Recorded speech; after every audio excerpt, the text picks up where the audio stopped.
Good morning. Welcome to episode 70 of the 476ers podcast. Today we're going to talk about the NBA and obviously the James Harden trade. So stay tuned. Yo.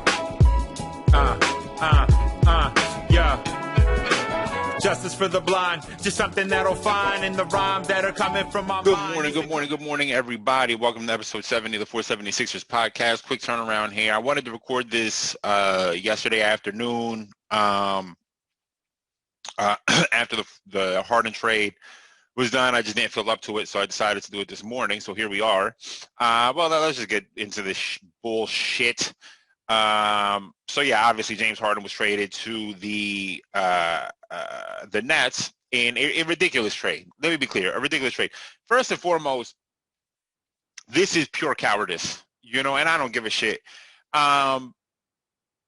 KD doesn't know. I don't know KD as a person, obviously. I always give that disclaimer. I don't know him as a person, right? And it's look how much I'm woofing. Look at all this hair back here. I'm going to give myself a haircut, I think. I mean, I've had enough. I've just had enough of this. I need to cleanse myself. I need to cleanse myself of all this bullshit. My beard looks magnificent, and that's fitting because we're going to talk about James Harden. But my haircut right now, I mean, it's just too much. You know what I mean? It's just too much. It's wearing me down. Because the hairs on the back of my neck are wearing my neck down. Anyway. James Harden is just cowardice. KD doesn't know me personally. I don't know him personally, obviously. Who the fuck am I? And KD will probably never listen to this. And if he does listen to this, though, know that I would call you a coward to your fucking face because this is, to me, cowardice. You know what I mean? When you and let me give another disclaimer because we don't know what's going on with Kyrie. It's funny because I had this weird thought in my head a few days ago saying, maybe he should just retire. And now there seem to be some rumors swirling, some low-level rumors that some executives thinking that may actually be on the table for him. He may consider retiring, apparently, and I just read that this morning. So we'll see, But if that is not the motivation, if the motivation behind this trade, okay, so this is the disclaimer: the motivation behind this trade is to make this as easy as possible for you, then you're a fucking coward. And if you don't understand why this isn't good, why people don't like this, why people don't respect this, what's crazy about Kevin Durant to me is and this is just based on podcasts I've heard him interviewed on and shit like that, where this searching, he claims he does it. He always says he doesn't give a fuck about what anybody thinks, except he's always going to outlets to find an audience that will agree with him. And that's the truth. That's why he ended up on Simmons' podcast, because Simmons, for whatever reason, Simmons couldn't understand. Simmons was mad critical about LeBron when he went to Miami, but somehow didn't understand why KD going to Golden State was fucking corny. And then all of a sudden on his last podcast, he said, maybe would it have been funner if KD would have went to a different team instead of Golden State? Yes, dickhead, it would have been funny because it would have been funner because nobody wants to start September going into fucking training camps already knowing who the champions are. It's not that fun. Even LeBron and AD, to me, was not a locked-in thing. This year, it's more locked in. But last year, I didn't feel like that was a locked-in, foregone conclusion. LeBron now at this age, I can eat it a little bit more. Plus, LeBron's favorite player of all time was Magic. Okay? So it's very obvious why he's been going through his career looking for Kareem. You know what I mean? He's been looking for whomever could be Kareem. That not just big men necessarily with AD, but he's been looking for the third greatest player ever to help him, essentially, right? And that's why it almost you can almost rationalize it.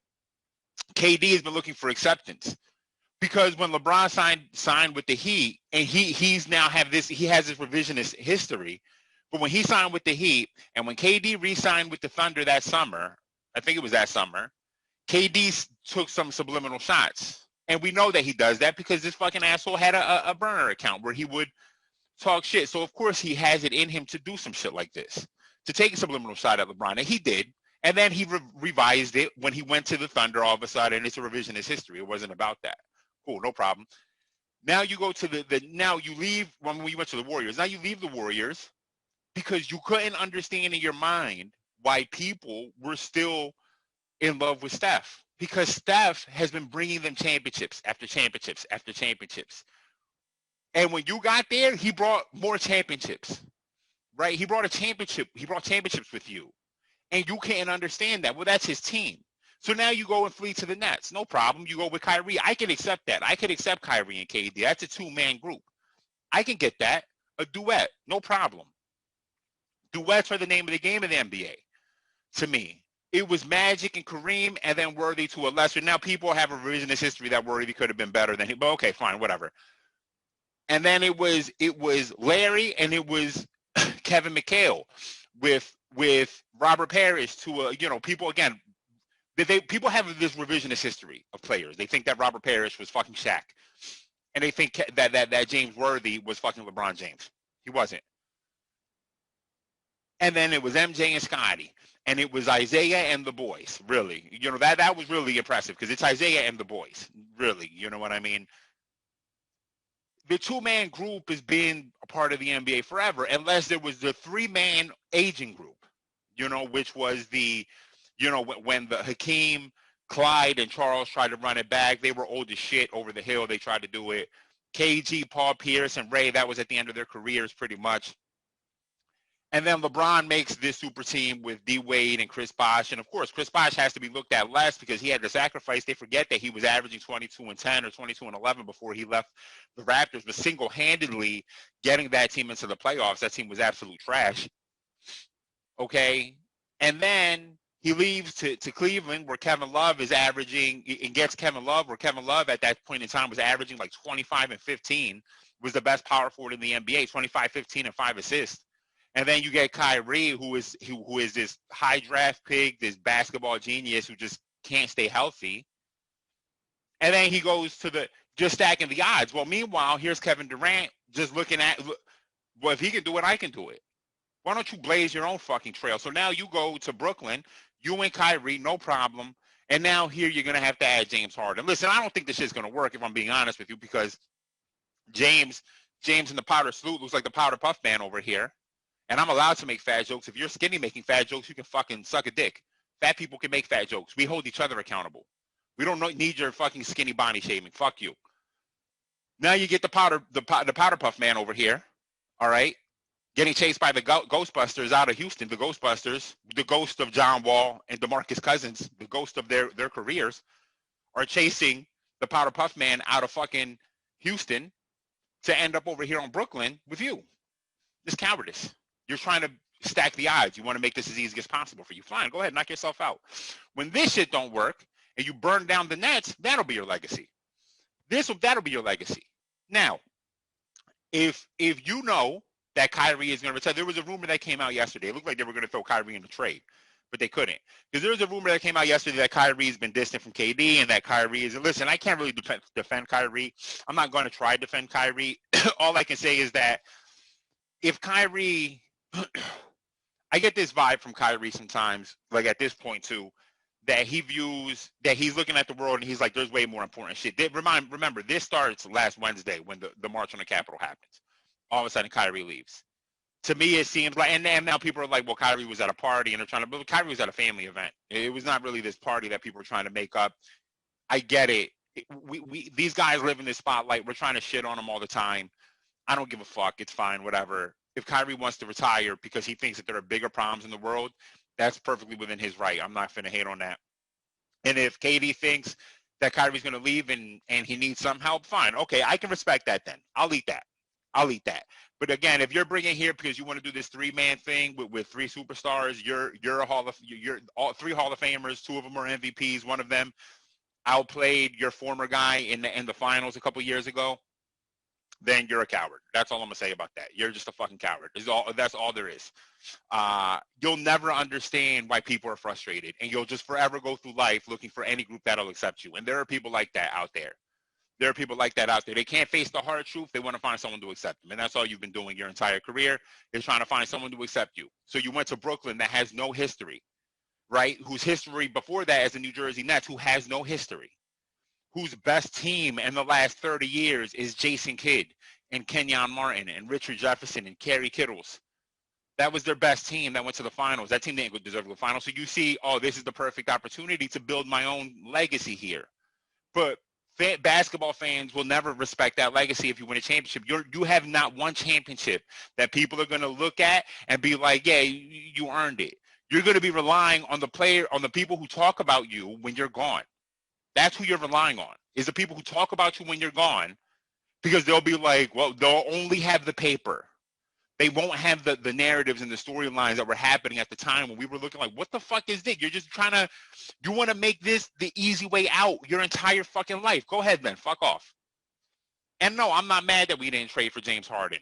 I've talked about on this podcast, I don't know if Ben for James is the right trade. But I will say this, that if we had traded Ben for James, again, it's the 2 superstar thing. I'm cool with the 2 superstar thing and role players. I'm cool with that. That makes sense to me. That's logical. I can get behind that. It's a logical thing. Anyway, so obviously we don't trade for him. Now, there are rumors that yesterday I had the thought in my mind that what if Daryl Morey was trying to drive up the price for his former team? Because the thing is he didn't leave the Rockets on good terms. I don't know if people remember that. He didn't leave the Rockets on good terms. There seems to be this whole thing. Ultimately, NBA owners have a lot more say than I think people realize. So him and Fertitta didn't leave on good terms. They didn't split on good terms. All right. And then the China thing happened, and that wasn't great for the NBA. It was the right humanitarian thing to do, but, fuck humanitarianism, right? We give a fuck about the bottom line. Even LeBron kind of showed his ass on that one. LeBron fucked up with that statement, but he did that because he has one of the top-selling sneakers in China. And the Chinese government has been selling propaganda, no different than us. The Chinese government has been selling propaganda to their base, and their base thinks that, the emperor is the fucking shit. They don't see the whatever. I'm not going to get into that. He didn't leave on good terms. So in my mind, I was like, maybe he was just trying to drive the price up. Ben and Tyrese, I don't think I can do that. And all of a sudden, here comes the Nets in their dumbass front office, which we'll talk about in a second. Just price is going up. Up. And then we back out, and that's the price. But there was a report this morning that we apparently feel used, and that pisses me off. We better not feel fucking used, Daryl. What are you feeling used for? You kidding me? How come we're always on the losing end of this shit, of bullshit like this, that we feel used? This is not Girls of Girlfriend Past or whatever the fuck that movie was. Ghost of Girlfriend's Past with Matthew McConaughey. It's not that. What are you talking about? You feel used? What are you saying? Drive the price up. James is not a fix-all for everyone. The only way that I thought James being here would be good is if there was like a very sobering conversation with James that's like, hey, 1, you need to get in shape. 2, this is Joel Embiid's team. You're coming here to be second fiddle to him. Do you understand that? All this dribbling for 35 seconds, we're not finna do that. 35 seconds on a 24-second shot clock he's dribbling. How's that possible? He's dribbling for the other team too. He don't even have it, but he's dribbling for them somehow. Jesus. It's not finna work that way. So it's fine. We didn't make that trade. They got hustled. Let's be clear. They got hustled. They traded all their depth, right? You don't have Spencer anymore. You traded Karras. Now listen, there was an interesting moment on Tuesday night before James Harden proceeded to burn down the Rockets. There was an interesting moment where, actually he didn't burn down the Rockets, if I'm being honest, not after what happened with that yesterday's trade. There was a moment yesterday where on Tuesday, where the Nets were playing, and Karras was, there's just no ball movement. And I don't know why this bothers KD, because he's about to not see ball movement ever again. But he passed to Karras, and Karras had an open three-pointer, and instead of shooting it, took the ball, did a jab step, dribbled for a while, and Kevin Durant's body language was clear, in my opinion. It was a very clear, what the fuck, here we go with this guy again. I'm over Karras. I told this to a friend of mine. I'm over Karras at this point. Karras dribbles the air out of the ball. In order for Karras to be successful, he requires a very particular, he would, like, if you replaced Ben with Karras, he would fit well here, because you need someone to do that, but ultimately, he requires a very specific type of offense for him to work in, and that's him handling the ball often. And I thought that was telling when I saw that happen with KD. But ultimately, you lost. Spencer's out for the season, obviously. So now you trade Karras, Jarrett, and Taurean Prince. I'm a fan of Taurean Prince. I like Taurean Prince a lot. I'm a big fan of Taurean. Taurean Prince is a perfect bench guy. He could start on some teams, too. I don't know if he could start on a championship team. I mean, he could start on the Lakers. He'd probably fit well on the Lakers and stuff like that. He would fit well on the Clippers, I think. Good 3-and-D guy. Just a perfect 3-and-D guy, right? A 3-and-D guy everyone needs. He would fit here. He could fit anywhere because he's a 3-and-D guy. Everyone needs him. So you trade your depth. You trade 3 players out of your depth. You trade 4 draft picks, and I don't know if it's 3 or 4. I heard Woj on the podcast this morning. He said 3 pick swaps, but I thought it was 4 pick swaps. Essentially, the next 8 years, your next 8 years of your 8 years of your future, you've traded. It won't matter this year or next draft, and it won't matter in 2 drafts, arguably. But 3 drafts from now, it's gonna matter. It's gonna matter. 4 drafts from now, it's gonna fucking matter. Are you kidding me? 1, even if KD stays, he'll be 36 in 4 years. If you don't have Kyrie and if James doesn't have type 2 diabetes by that time, what are you going to be relying on? So you traded your whole future. And in the spirit of them getting hustled, because the first time they got hustled was this year's draft, when they traded a pick for Landry, and the Clippers took that pick and traded it for Luke Kennard, who's a better player than Landry Shamet. I like Luke Kennard a lot. He can do more than Landry. Luke Kennard is a poor man's Tyler Hero. You know what I mean? A very poor man's. He doesn't have the quickness and speed that Tyler has, but is someone who can get his own shot and is also an elite spot-up three-point shooter. His problem was injury. He's been injured. But Landry, all he is a spot-up shooter and a streaky one. I like Landry. Obviously, I loved Landry when he was here, but he's a streaky spot-up shooter. That's what he is. Can he help certain teams? Sure, but he's your 7th man off the bench, 7th or 8th guy off the bench. Luke Kennard is better than Landry, so they got hustled there. Then, yesterday, they trade 4 draft picks, 4 pick swaps, Karras, Jerry, and Torian, and then the Rockets flip Karras straight up for Victor Oladipo. Well, hold on. Victor would have actually been better for the Nets, right? A third scorer behind KD and Kyrie. That's what Oladipo is. Right, could be your third scorer and could be a lockdown defender on the perimeter, which they need. Because right now their biggest problems are turnovers and defense. That's their 2 biggest problems on the Nets. They could have used Victor. Victor would have fit a lot better than James, who now you just picked another chef to cook. You already got 2 main chefs. You have no sous chefs. All you got are head chefs. You don't have sous chefs or servers. You don't have any of them. You have a maitre d' and you have a host. And then you have 3 chefs, 3 head chefs. So the restaurant is shit out of luck. You got motherfuckers cooking, nobody serving. Anyway, you could have used Victor better. You could have traded Karras for Victor straight up, and then you would have had still your depth, and you would have had a guy who fit better, who was a better defender on the perimeter. And instead, you got a guy who doesn't defend and just needs the ball in his hand, and looks like he's 30 pounds overweight. Good job, dumbasses. Good job, dumbasses. Good job, Houston. Because in the midst of what looked like to be an inferno, they were just a building that was untouched by a fire. Because all they did was retool for this year, and now you go in this year with John Wall, who looks good, looks revitalized, with Christian Wood, who looks like he wants to be an all-star and is definitely saying all the right things.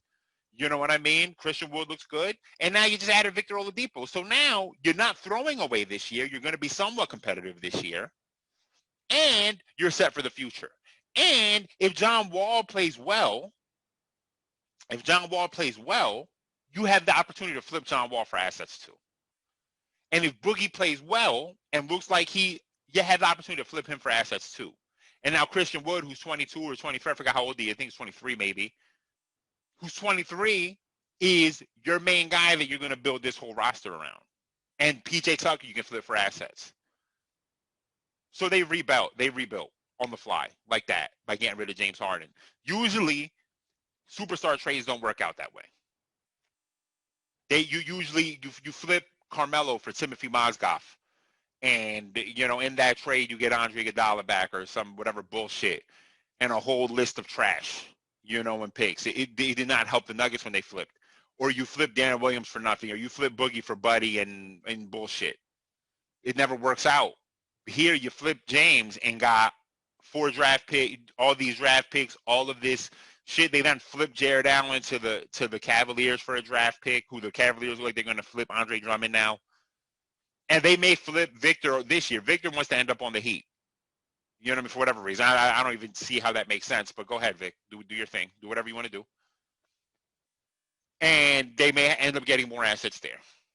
or just play it out and Victor leaves in free agency, or they re-sign Victor and they, go into next season with this team, with their three being a revitalized and quit on John Wall, who has a chip on his shoulder, with Christian Wood, who never got an opportunity to be the guy and now does and is looking good, and Victor Oladipo, who's been quit on, and all these chip on your shoulders guys, and maybe you can compete, and you have all these draft assets. So in 4 years, let's say you're competing with this team, and you get these draft assets after the Nets fall the fuck apart because it's destined to happen. You look at KD's history, it's what he does, and now you get these high draft picks from the Nets, possibly.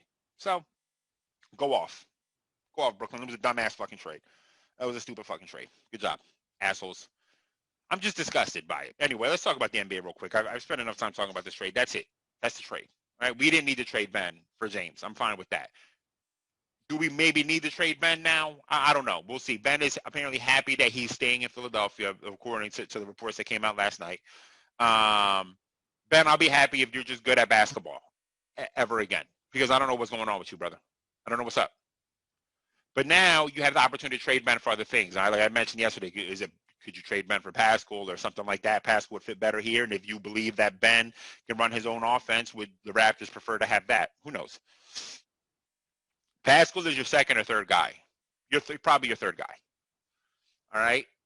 He would probably fit better he would 100% fit better next to Joe than Ben would. But I don't know. Again, I'm just making shit up. I'm just throwing shit out there. Throwing shit against the wall. Right? Here's some shit, and here's the wall. Let's look at the standings real quick. Boston's figuring it out, kind of.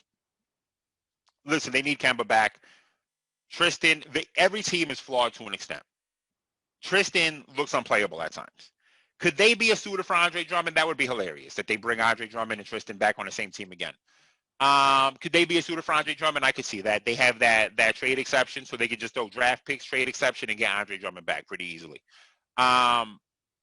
Would that make sense for them? Yes, it would make sense for them. I could see them doing that. It would piss me off probably. Not really, because Joel dominates them, but outside of the matchup between Andre and Joel, that would be a really good trade for them.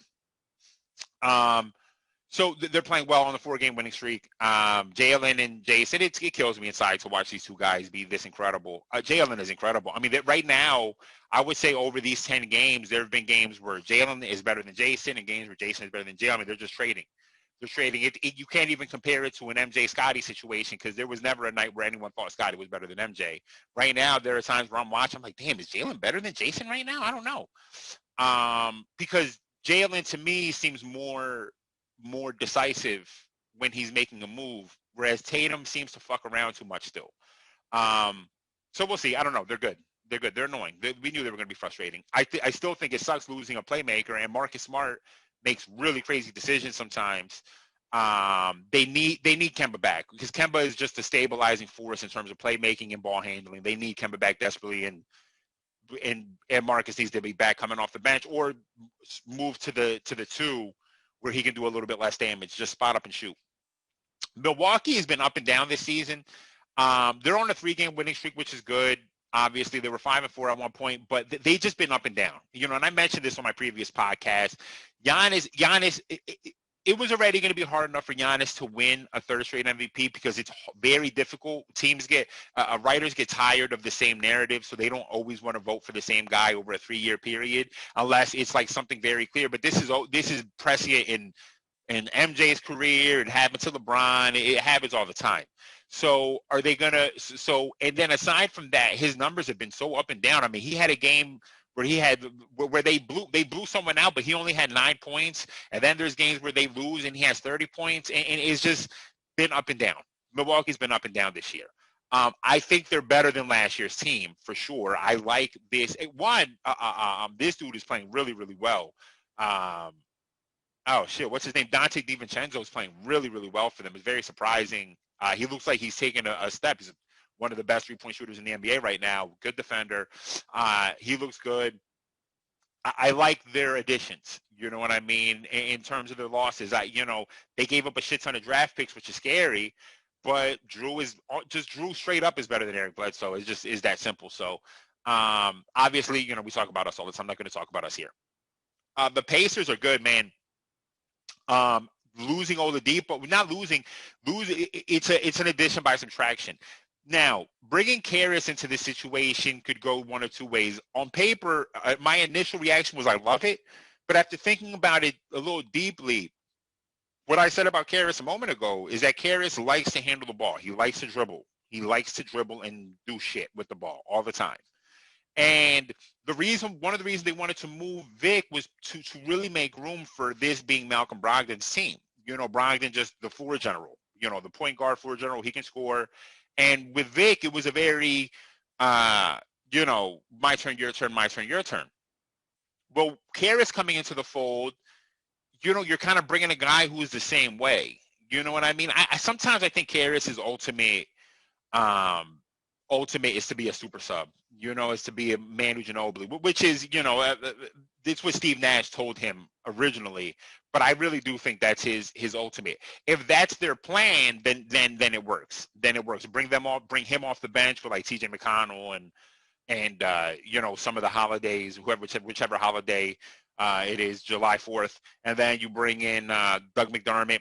And I think that makes sense. You have a really good point. But if that's what they're going to do, then they're going to be a pain in the dick. I'm going to be clear. They're going to be a pain in the dick. Sabonis is dominant right now. I mean, Sabonis is playing out of this world. Joe is going to be guarding Sabonis. I promise you when we play them, Joe's going to have to guard Sabonis. And he'll lock up Sabonis. I'll be clear. He's going to lock him up. Sabonis doesn't have the strength or size to do anything with Joe. But he's playing really, really good. And he's playing very poor man's Jokerich almost. You know what I mean? Better rebounder, I think, than Joker. But is also passing the ball really well. Had a triple-double. I think he had 2 triple-doubles this year. I might be wrong. Definitely had 1. The Magic, poor Magic. Listen, the Magic aren't that good. Ultimately, the Pacers are good. They're going to be a pain in the ass. They are a team built on what do I always talk about? Continuity. They're good because of continuity. Magic, they lost Markelle. That sucks, man. That makes me sad. I hate to see that. I'm not going to do a revisionist history on Markelle. We needed to trade Markelle. That is what it is. I know people like doing this revisionist history bullshit. I don't. This ain't Malcolm Gladwell. I'm not doing it. We needed to trade Markelle. He wasn't going to be successful here. That is the unfortunate truth. You know what I mean? I just think that it was just too much here.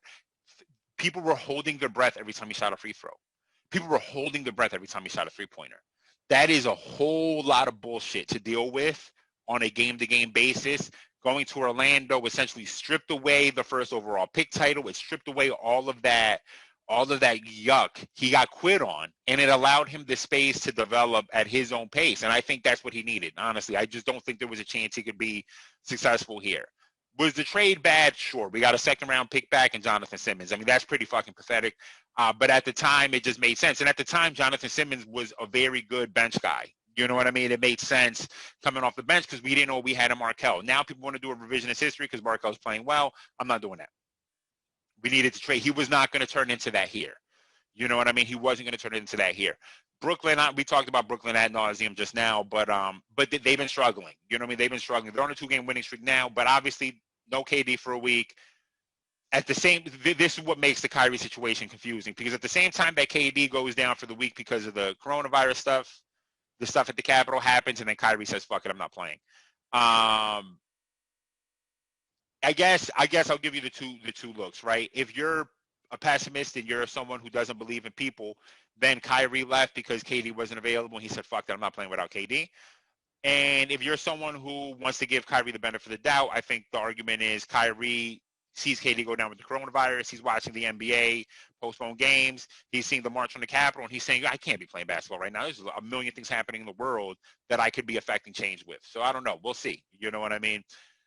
Charlotte, man, I talked about Charlotte. They're a fun team. You know, they're a fun team. They're not that good. We can beat them, obviously, but they're a fun team. LaMelo Ball is fun as shit to watch. You know, he's really fun to watch. His shot is hideous, but he's fun to watch. And actually, I was wondering if he had been working on his shot, because I thought, I think it was last week, I watched him shoot a corner three-pointer where he didn't do the weird shit with his legs. It looked like he didn't jump as high. It looked like more of a set shot than I'm going to shoot this shot and do this weird bend of my knees in the air, and that's a problem. That right there, that extra motion with your legs, by adding extra motion to your jump shot, you're essentially throwing off the balance. You don't know what's going to happen on the shot. You can't. It's hard to replicate if you have too much movement. That's why when they work your jump shot, they want you to do less things. You know what I mean? You want your body to be doing as less as possible to get this shot at the rim, because otherwise it's hard to replicate.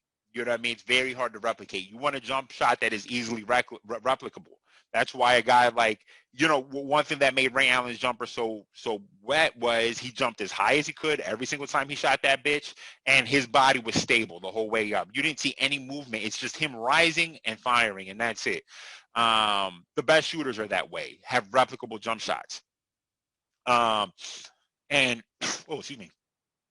And with LaMelo's jumper, it's part of the reason why it's inconsistent is because he's doing all this shit with his legs. His arms, I mean, what he's doing with his arms is already nasty enough, but then what's happening with his legs is crazy. However, he's a fantastic rebounder, a good weak side defender. He's a very good weak side defender, not very good off ball. That's kind of hard to say. It's hard to say what he is. He's not really a great off ball defender. He gets beat because he's ball watching constantly, but he's a hawk, and he forces turnovers all the time too. So, take with that what you will. They're a fun team to watch. You know what I mean? I don't know what they need.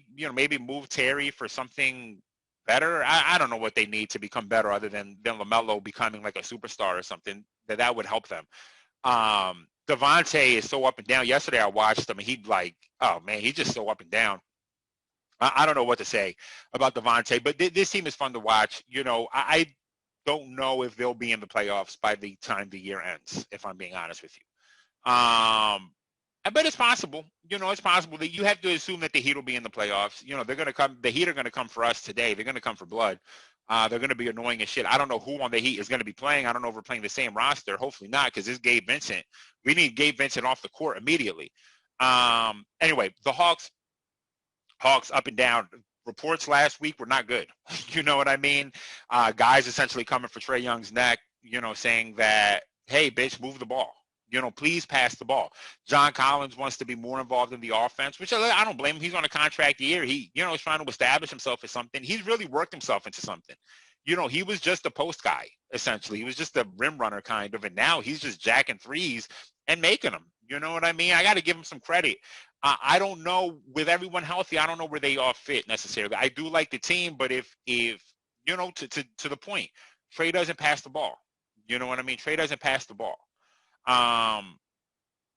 He and there's a lot of pressure on him, to be clear, he is constantly tied to Luka. So, there's that chance that he has this feeling, this need to have to prove himself constantly.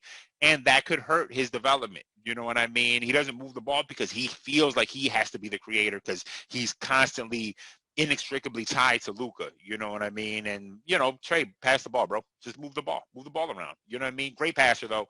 We'll see what happens to them. Listen, on the other side of things, you could also argue, if you're like a Trae Young fan, you could argue this team just isn't that good. You know what I mean? I think the team got a lot better.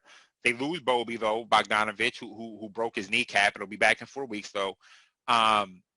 Danilo is just been injured here. For some reason, Google is talking. Google. Hey, Google. Stop. Google wanted to tell me about fractured kneecaps. That was weird. Anyway, Danilo's always injured. Who knows what's up with him? And Clint is trash. We saw him against us. I mean, he's just garbage. Wow, he is bad right now. I guess maybe he might be good against bad centers. I don't know, but he's just. So there's a fair argument there. That's like, what is this team exactly? If everyone's not healthy, are they that good? I think they're a lot better. I think they could be a top 6 seed for sure in the East. Their offense could be they have a lot of offense, a lot of firepower. You know what I mean? When you're playing the Hawks, you're trying to outscore them.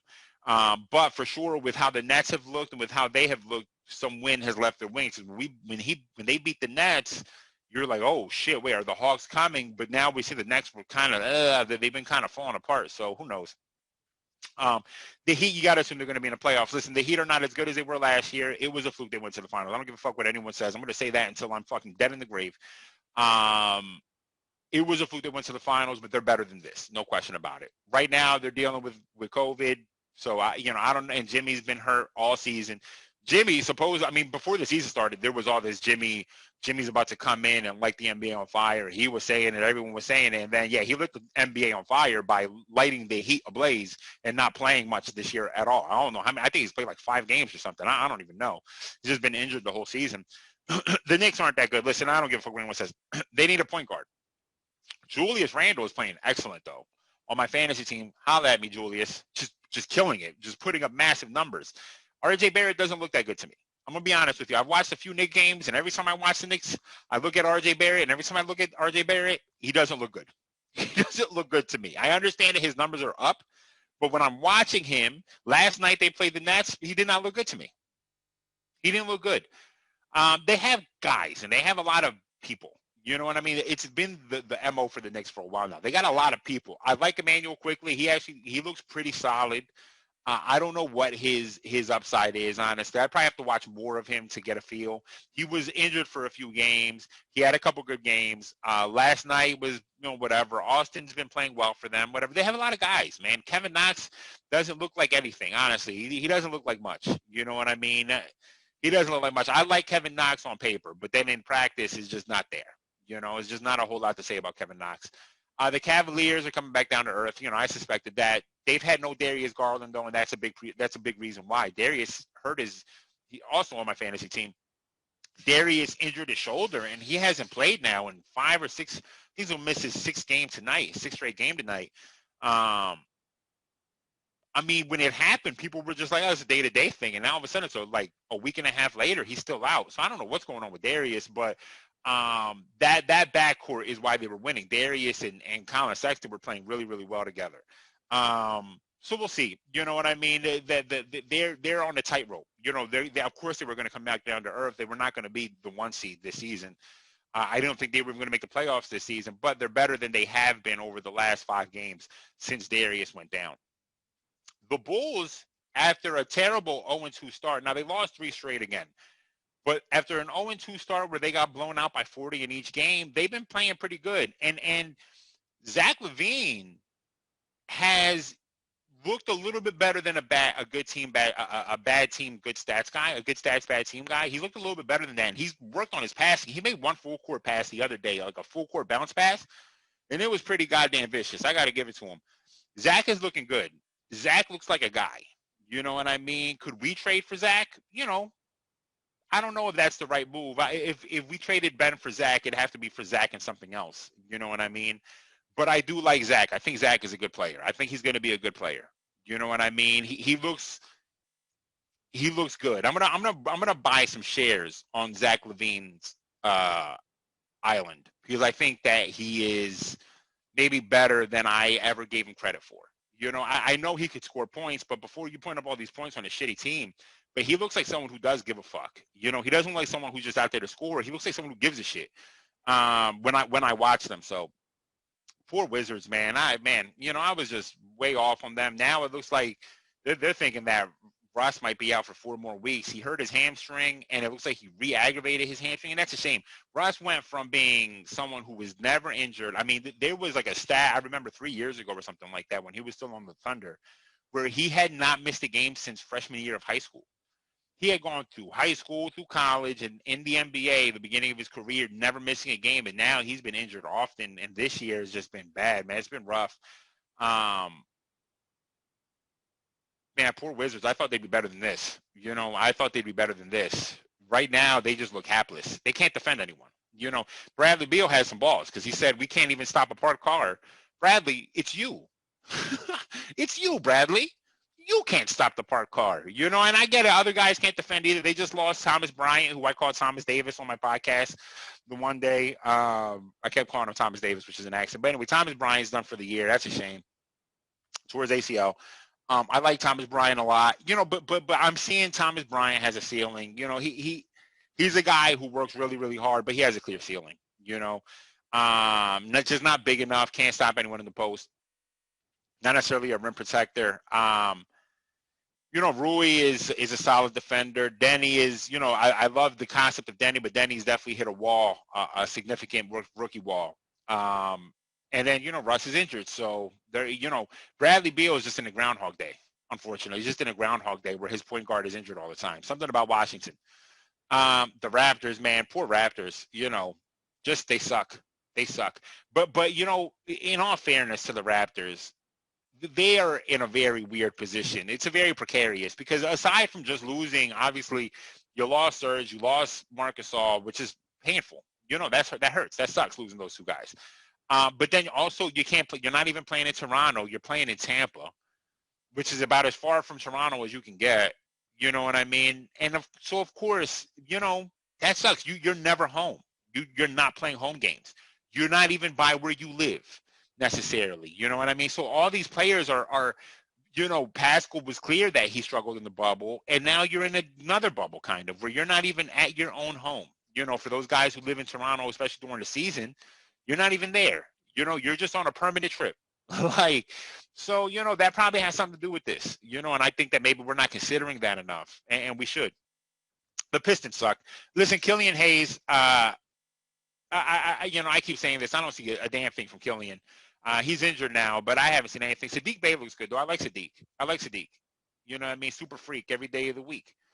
Shout out to, who said that? I think that was you, God. Super freak physique. Yeah. Mommy love the kinds of leaf. Yeah. Anyway, it just rhymes with Sadiq. Sadiq sounds like an R&B guy. He looks really good, though. I like Sadiq a lot. I think he could be a player. Shout out to Jeremy Grant, who I shitted on when they signed him, but he's playing really well. Now, they suck. They're 2-9, and Jeremy Grant is getting his numbers, but they suck. So, go figure. Take with it what you will. Blake just, poor Blake. That thing is over for Blake. Yeah, you could probably stick a fork in him. He's done. Could he help like a winning team coming off the bench? Probably. He'd probably help us off the bench or something, but he makes a lot of money to come off the bench. Yeah, they're just not good enough. You know what I mean? They're kind of fun to watch, though, on the low. They're a little bit fun to watch. Jeremy's a lot better than I give him credit for. He looks good. Again, on a very shitty team, though. So, go figure. He wanted. This is what he wanted. This is what he asked for. He asked for numbers. He asked to be more involved in the offense, and now you're on a 2-9 team. You could have been helping the Nuggets win. Do your thing, man. Lakers are the best team in the NBA. It's whatever. Fuck them. Sick of it. Sick of them. Sick of them. And they're the best team in the NBA in a situation where AD's numbers are down. He doesn't look like he's playing, whatever. His numbers are down and LeBron's numbers are up. He tried to do the good old Steph Curry thing, which is what, it is corny to me. But on one side, I'm going to give him a little bit credit because all the great players have had moments like that, right? We always talk about Larry doing I'm going to just shoot all left-handed today. And then there's MJ with the eyes closed the eyes closed free throw, shit like that. So, LeBron got his funny moment where he shot a three and did the Steph turnaround because he knew it was going in. Good for him. They're the best team in the NBA. You know what I mean? They got a ton of depth. They have an upgrade at center with Marc Gasol, obviously, just better in every single way. Mark alone is better in every single way than JaVale and Dwight Howard combined. So, I hate them. The Clippers have been up and down this season for sure. Kawhi's numbers are down. Kawhi, I got to give credit to Kawhi, but I'm going to take some credit away because Kawhi has now understood what it's like to be a leader, and he's been doing all the right things, playing, not sitting out games. Listen, what happened with his face last year and 2 years ago, that motherfucker would have missed 2 weeks. He would not have played. You know what I mean? I assure you that. And now he's like, no, I'm going to play. Good for him, playing on back-to-backs now because he wants his team. He's trying to set the good example for his team, and that's great. That's awesome. But his numbers are down. You know what I mean? His offense looks weird right now. I don't know what's going on with him. Something doesn't look right. Maybe it's just old age or, he's just getting older and it just isn't the same. He had that 3-year run, 3 out of 4 years where he looked like an MVP candidate and in between that was injured. And now, he's just kind of back down to earth, I guess, maybe. I don't know. Paul George's numbers are great. Again, his numbers are really up there. I think over the last 4 games or so, he's averaging 29 a game, something like that. He's playing really, really well. We'll see. They're markedly worse than the Lakers right now, I think. I don't think they're as good as the Lakers are. They probably need a trade. They need something. I don't know what that is or what that looks like. I like Luke Kennard coming off the bench, to be clear. They could use a point guard. You know what I mean? If there was a deal where they could somehow, without losing too much, get Russell Westbrook, I think that would make sense for them. You know what I mean? I think that would be the move that they want to make. Or John Wall, something like that, because they don't have I like Patrick Beverly, but Beverly, to be clear, he's a bench guy, you know what I mean? And Reggie, he's a bench guy, and Lou Will is burned. Let's be clear. Lou Will is old and probably washed a little bit. The Jazz, I haven't watched too much of the Jazz. They had a kind of roughage, like a up and down start to say the least. But Mike Conley's been playing really, really well for them, so that's good. Donovan's numbers, I think a lot of us thought Donovan was going to come into this year looking like an MVP candidate, and at least over the first few games, he wasn't looking that way. But they're third in the West. It's been a tight race in the West. There just hasn't been any team in the West. Like in years past, you would see like last year, it was clear as the Lakers and the Clippers, and then you had the Nuggets who were right there. You know what I mean? Like the second best record and all these guys. But right now in the West, I don't think anyone's looking at the West that way. I think everyone's looking at the West like it's the Lakers, and then it's everyone else. You know what I mean? Whereas in years past, it was like, could the Lakers win, or could the Clippers win, or what about the Nuggets? We're kind of shitting on them. And right now, I think people are just whatever. The Suns are obviously the surprise team, but not too much of a surprise. In the bubble, they went 8-0, and they good for them. They've carried it. Listen, we've seen teams do that, right? Like at the end of the season, they go hard, and all of a sudden they have this crazy winning streak, and then at the beginning of the next season, we're like, yo, don't forget the last 2 weeks of this last season, they were undefeated, and then boop, they suck again. You know what I mean? And then they're trash. The Suns have actually said, no, we're not trash though. Obviously they had Chris Paul, who's been good Chris Paul has been good for them. Devin's, I think people probably expected Devin's numbers to go up, but they've actually gone down. Looks like he's seeded some of the offense, which, great players learn. Great players learn, right? To win, if you have to score 35 a game to win, look at Bradley Beal. You're probably not going to win that way. You're going to have to rely on your teammates. And Mikal Bridges, credit to him, is the second leading scorer on that team. He's averaging 17 a game, something like that. They need more from DeAndre Ayton. Ayton has to be more. You picked Ayton over Luka. So all of the guys who got picked over Luka have to be more. You know what I mean? You got to be more. You just got to be more, DeAndre. You don't look like anything to me. You foul a lot. I see you fouling all the time. That's all I ever see you doing is fouling people. When I watch you just look like you're fouling someone. He's got to be more. He's got to be more for them to actually make any type of noise. Because if you're going to play the Lakers and if you want to beat the Lakers somehow, you're going to need to have someone who can – you're not going to win the big man battle against the Lakers, but you got to fucking put up with some resistance. And DeAndre Ayton don't look like the answer of anyone putting up resistance right now. I mean, all of these teams are just so flawed. None of these teams are going to beat the Lakers. Be clear. None of these teams are going to beat the Lakers. The Trailblazers, I think we expected better out of the Trailblazers. They had a bad start. You know what I mean? They obviously, you look here, they're on a 4-game winning streak. They were 3-4 to start the season for no real apparent reason. You know what I mean? There wasn't really no clear reason why that was happening. They're on a 4-game winning streak, and it's kind of coming along with C.J. McCollum going ballistic right now. I mean, C.J. is just on fucking fire. I think he's shooting above 50, 40, 90, like a 52, 43 or like 52, 44, 92, something like that percentages. He's averaging like 28 a game over the last 5, something like that. Playing incredibly well. Dame is Dame, obviously. But, I thought they'd be better for sure. You know what I mean? And they've just been okay. I think is the best way to say it. We'll see. We'll see. Maybe they've hit their stride now on this 4-game winning streak. Maybe they've hit a stride. So we'll see. The Mavericks, Luka's been playing himself into shape. He was started the year out of shape. It was clear. He was a little thicker than he wanted to be. And as he's getting into shape yesterday, all of a sudden, he's just back. Just back yesterday. I think he finished with 32, 12, and 6 assists and 4 blocks, something like that. And they got Kristaps back. So that sucks for the rest of the league. Kristaps looked incredible last night. I'll be honest with you. He looked really fucking good. I mean, just moving so well, so light on his feet, man, that sucks. It sucks for everyone else. It doesn't suck for everyone else. Good for them. I like the Mavericks. I love Luka, obviously. Kristaps, I need to know what happened in Germany. Did you beat a woman up? Because if so, then you can suck a dick. The Steph tour. You know what I mean? He had a bad game last game. No big deal. They're back, though. This is the Warriors of old. The fun Warriors. They started 0-3, and since then, they're 6-2. You know what I mean? Steph went ballistic, obviously scored 62, and then the next game had 4, or was it the next game? The next game, I think he finished with 20, but it wasn't a great shooting night. But the next game, he had like 34. I mean, he's back. He's averaging like 32 a game. It's Steph. You know, his shooting percentages are right back where they should be. You know what I mean? A little bit below, maybe a mark below where they should be. But, you know, a lot of it coincides with Draymond. You know what I mean? A lot of it coincides. It's not what Draymond is doing on the court per se. Obviously, he is probably the best defender, but it's all the other things is that he's playing hard, he's playing his ass off, and he's getting these guys in position. And, you know, Wiggins and Wiggins is playing good defense, and Wiggins and Oubre took a step back as a 3-point shooter this year. But, you know, I think Oubre and Wiggins are realizing they don't have to do so much. You know what I mean? They're falling into the offense. There doesn't need to be all this pressure.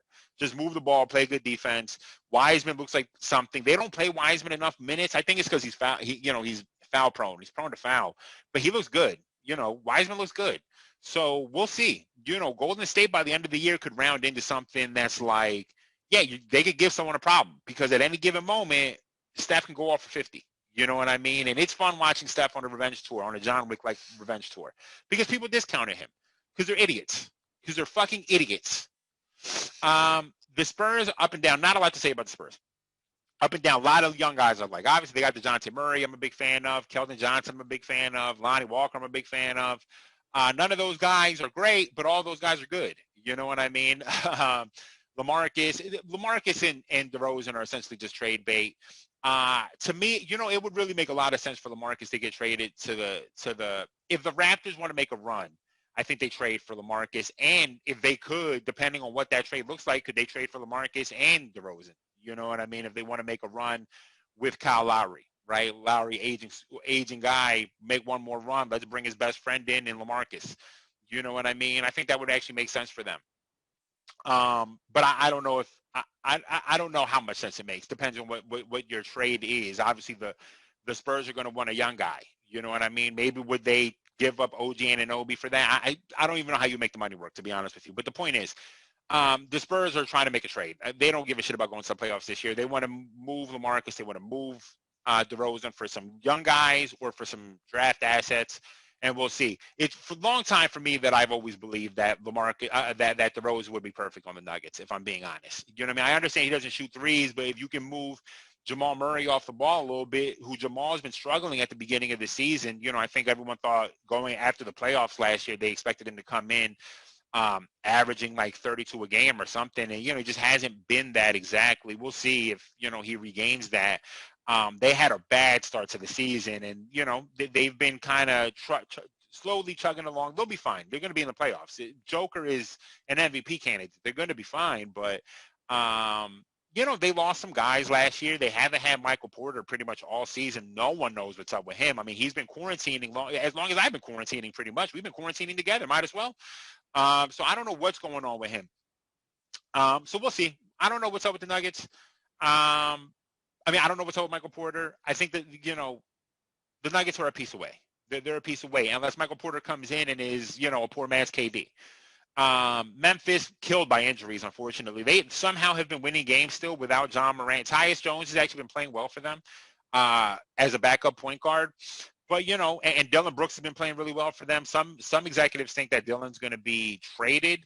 I don't see why. You know, I don't know why you would trade Dillon. He's a young guy. Why wouldn't you just keep him with Ja and Jaren Jackson when he gets back healthy and see what you got there? You know what I mean? If Dillon is a very good shooting guard, then you got Ja, you got, you know, Jaren Jackson Jr., you got Brandon Clark. I would just kind of stay put and rock with that when these guys get back healthy. I don't think we're going to see Jaren Jackson back this year. I'd have to assume we're not, but who knows? You know, we don't know.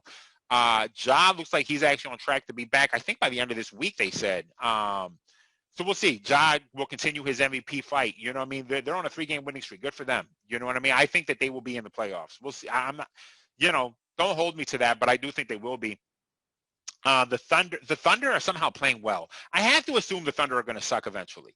You know what I mean? But they're, you know, Shai Gilgeous-Alexander looks really good this year. His numbers aren't spectacular, but he's just playing well. And when you watch him, he learned a shit ton from Chris Paul. It's clear. He learned a shit ton from CP3 last year. You know what I mean? He did. He just learned a lot from him. Luke Wentz-Doors, I talked about him on a previous podcast. I mean, his three-point percentage is at like 38, 40%. You know what I mean? Last year in the playoffs, like he couldn't shoot a lick. And he's shooting already better than Matisse. Fucking Matisse. Darius Baisley looks like something for sure. I like Darius Baisley a lot. He looks like something. They got Hamidou Diallo playing well. He scored like 25 points in 2 straight games a few games ago. Hamidou didn't play last year almost at all. You know what I mean? After he was in the dunk contest 2 years ago, but he was really nothing over the last 2 years, and now he's been playing pretty good for them. So I don't know. I don't know what to say. Al Horford's there clapping every time he misses a shot, but he's not. Whatever. The Kings, I don't know what to say about the Kings, but I'm starting to feel like, Bagley. So there was that weird thing that happened last week where Bagley's dad said, hey, trade my son. And then De'Aaron Fox's dad came and said, yeah, trade his bitch ass. And he didn't say those words, but he said, yes, trade him. But what if De'Aaron Fox is the problem, right? Because then Buddy wanted to leave. Now there's Bagley wants to leave. But what if Fox is the problem? Would it make sense to trade Fox? Maybe Fox goes to the Heat. I think that would make sense. Or trade Fox somewhere. I don't know where. Let's say you trade Fox somewhere and hand the keys over to Tyrese Halliburton. Halliburton's looked really, really good for them. Halliburton is a player. I wanted Halliburton. He would have helped us. I love Maxey, though, so I'm not even mad at it. But Halliburton is a player. You know what I mean? And Halliburton is like almost like a rich man's Ricky Rubio, I would say, where he is good defender and is someone who doesn't necessarily require the ball. Like kind of the Lonzo Ball thing, where it's like this is a point guard who doesn't need the ball to affect change on the floor. You know what I mean? Where it's like you can put the ball in his hands and he can make things happen, or you can play him off the ball and he can make the right pass. He can do a lot of different things. So Tyrese was good. I'm interested to see what happens. I think trading Fox would make sense for them, depending what they could get back. You know what I mean? It would be like, oh, shit, we didn't expect that to happen. But I think with De'Aaron as your highest paid player and as your main guy, you have a clear ceiling. You know what I mean? There's a clear ceiling. This is it. This is the ceiling. This is your clear ceiling with De'Aaron Fox as the main guy. So if you can move De'Aaron for an asset or for something, I think it would make sense. Honestly, I do think it would make sense. You get a draft pick and, would you trade De'Aaron to – I don't know where you would trade De'Aaron, so I'm not going to spend too much time. But this podcast is running over anyway. The Pelicans are trash. I don't know what to say about the Pelicans, man. I don't know what Zion Williamson is, and it doesn't look like Zion and Brandon fit together. You know what I mean? It's funny because I can make that clear. I'm sure if you're a Pelicans fan, you're rationalizing keeping Zion and Brandon Ingram together, just like we rationalize keeping Ben and Joe together. But when you're on the outside looking at it, you're like, these two guys don't fit. They don't fit. You're limiting each of them. You're limiting one or the other every single time. Brandon is a singular talent. I think you're limited. If Brandon is your best player, you're limited in how good you're going to be. To a certain extent. Yeah, to a certain extent. You know what I mean? To a certain extent, you're limited in how good you're going to be. They need to trade one of them. I just don't know which one it is. You know what I mean? And that says a lot because I don't know what Zion is exactly. It's impressive. He does a ton of impressive things with his body. Yeah, that's true. But is it winning basketball games? You know what I mean? Is it winning basketball games? A great shooting percentage, sure. He's a terrible defender. Abysmal. Watch him work off ball. It's terrible, his off-ball defense. It's terrible. I don't know what this is. I don't know what to say about this team. It's a complicated team. Convoluted. You got Steven Adams there. You got Zion there. You got Brandon there. You got Lonzo there.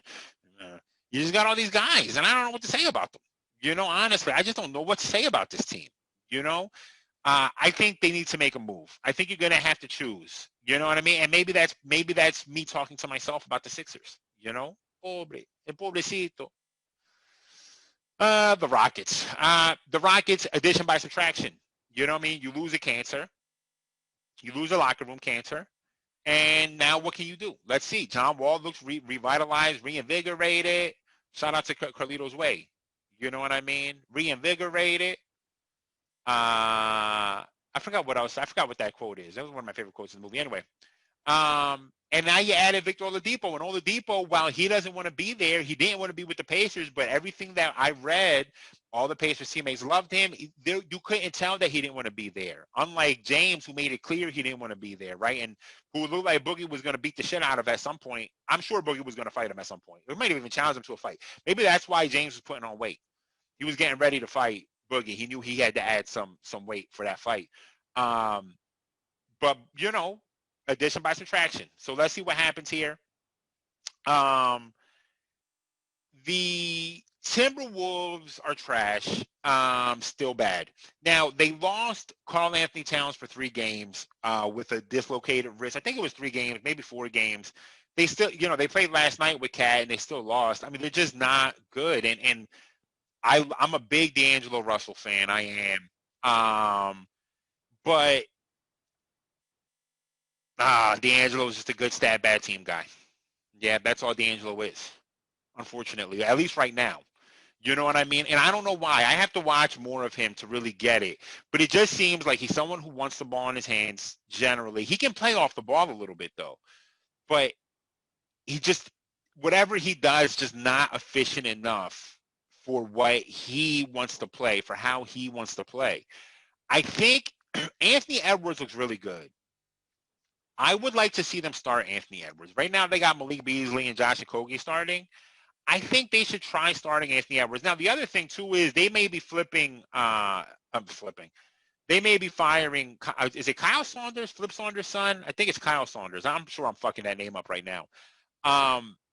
He is the ultimate players coach from everything I'm reading. He's the ultimate players coach. All the players love him, but the front office is kind of like, yeah, you love him, but he sucks as a coach, and a lot of it is feel good. Flip passed away. Flip was, has a big imprint in Minnesota in the Timberwolves organization, but if Kyle Saunders isn't the coach, you got to move on. And I think that's probably what's going to happen. I'm thinking Saunders is going to get fired. If not by midseason, by the end of the season, he'll get fired if the Timberwolves can't turn this around. And they can't.